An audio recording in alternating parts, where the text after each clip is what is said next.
Hello everyone. Today I have another video for you, and it's a pretty cool one. It's not a Lego one, a game one. Today I actually have a whole bunch of, these are the Bring Arts figures, Final Fantasy VII figures. I love these figures, they're awesome. And so I was like, I'm really interested in all the weapons of Final Fantasy VII, so what I did is I have a 3D printer, so I actually 3D printed a bunch of the weapons from the game. So I'm going to do a little display, because I'm going to release these on probably Cuts 3D or something. I'm gonna release the models for free, and I'm gonna show you how to do them, because there's a little bit of things you have to do with it. So yeah, let's get started. All right, so I'm just gonna do a little demonstration. So we have the Hard Edge, Organics, Runeblade, Apocalypse, Ragnarok, Ultima Weapon, Earth's Princess Guard. I forgot what that one's called. Let me look it up. Hold on. Damn it, I forgot.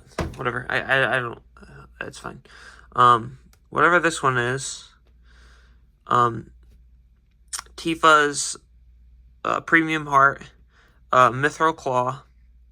And for Barret, we have the AM Cannon, Rocket Punch, Enemy Launcher, and Missing Score. So, let me get this out of the way. This model and this model and, oh yeah, this one too.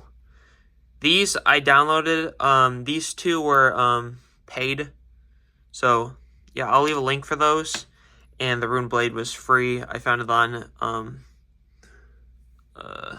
Sketchfab. So that was free, but I'll leave the model for that too, because it's not mine. So anyway, so I'm gonna start with Cloud's weapons. Let's get Cloud up here, for example.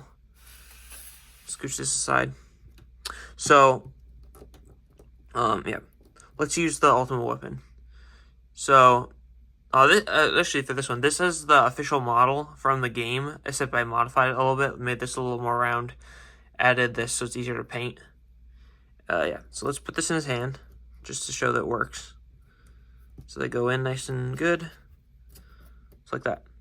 Alright. So, I'm going to do the little instructions on how I did this. So, I'm going to be releasing the models. They're going to have a hole inside of them, and they're not going to have a hilt. So, how you do that? What you're going to want to do is you're going to want to get a Lego rod, a Lego bar piece. So, for example, let's use this. So you're going to want to take one of these Lego bars. If you're using one of these, you could use the 4 long one. Those work best. You're going to want to cut this off if you're going to use the 6 one. And what you're going to want to do is you're going to want to take sandpaper or something, and you're going to want to sand it till it fits in the figure's hand. And then you're going to take the model with the hole, and you're going to stick it in there, and you're going to glue it in place.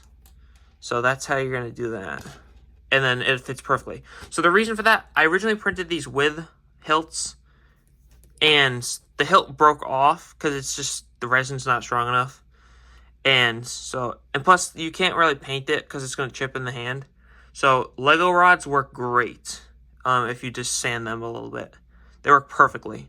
So that's what you're going to do for that.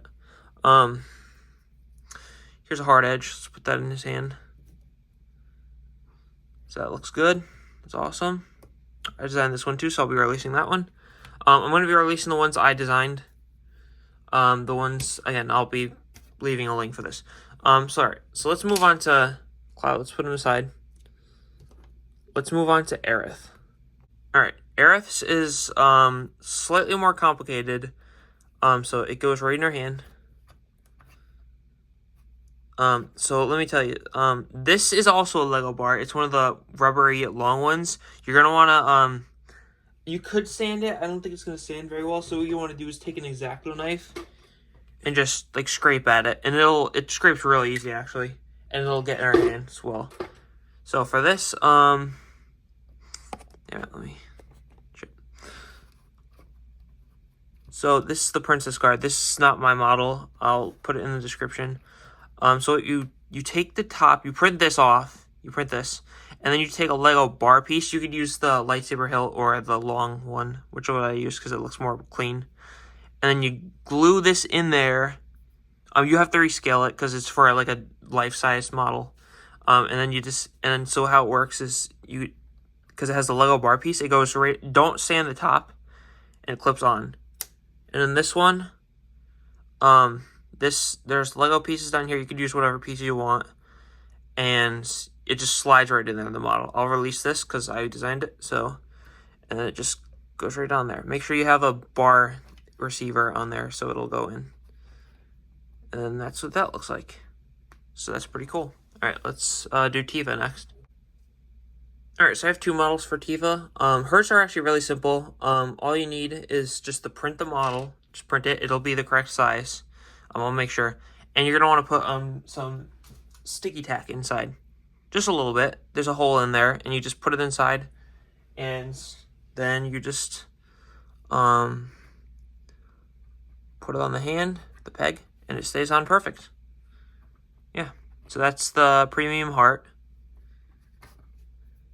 and the mithril claw. So that goes on. Nice and easy too. Really cool. Alright, so Tifa's are really simple. That's it for that. Let's move on to Barrett. His are a little more complex. Alright, so for Barrett, there's a little bit of these ones, I'll tell you, these ones are gonna be perfectly fine. You can just how they work is they just slide on, held by friction. So you don't need any sticky tack or anything. They hold on great. Yep. So these two, the Amp Cannon and the Rocket Punch, they're perfectly fine. They're just they just slide on by friction. I probably won't release Rocket Punch because I did use someone else's model for the fist, so I'm probably not gonna release that one. Yeah, but enemy launcher. So this one goes on by friction again, but to reduce the size of it, because it can get really big, what you have to do is you take if you have like a round sandpaper or something, you could just sand around, or take a X-Acto and carve around in there. You need to do a little bit of carving at the scale of this. You can upscale it if you want a little bit, but that's at your own what you want to do. But it's like nice and small, and it goes right on if you just sand it in there a little bit. So there's the enemy launcher. Get these back in place. All right, so this one, again, at the size it is, you're gonna want to sand inside a little bit. I try to haul it out as much as I can so it's not too heavy. It's one of the heavier ones, and it just goes on by friction, like that. So yeah, you're gonna want to sand it inside, or you can upscale it, the model. But at the scale it's at, I'm releasing it, you're going to want to sand it inside a little bit, just to reduce the size. Because these things get really, the whole model upsizes. I tried to, because I can't make the hole any bigger. I tried, and then it just gets, the resin's not very stable. So, yeah. You're going to want to carve inside a little bit, and then it'll go on great. And just keep testing, putting it on the figure, and it'll go on even better. So if you upscale it, it'll probably get loose. So yeah, just do some sanding inside, and it'll be great. All right, so that's gonna be it for the demonstration. And yeah, so when this video is out, the model should be up on my Cuts 3D. I think Cuts 3D, for free. And yeah, I'll tell you one thing: when the more figures come out, like Yuffie's coming out in October, I think. Vincent in November. Sid in February, I think. Yeah. So what I'm going to do is I'm going to make more models for them, and I'll release those and do another review for those figures. But they have to come out first. They're not out yet. So yeah, this project is really fun. I enjoyed it a lot. Designing all these was awesome. Really fun. And yeah, I hope you enjoyed the demonstration. And links in the description for the models. And yeah, I will see you in the next video. All right, take care. See ya.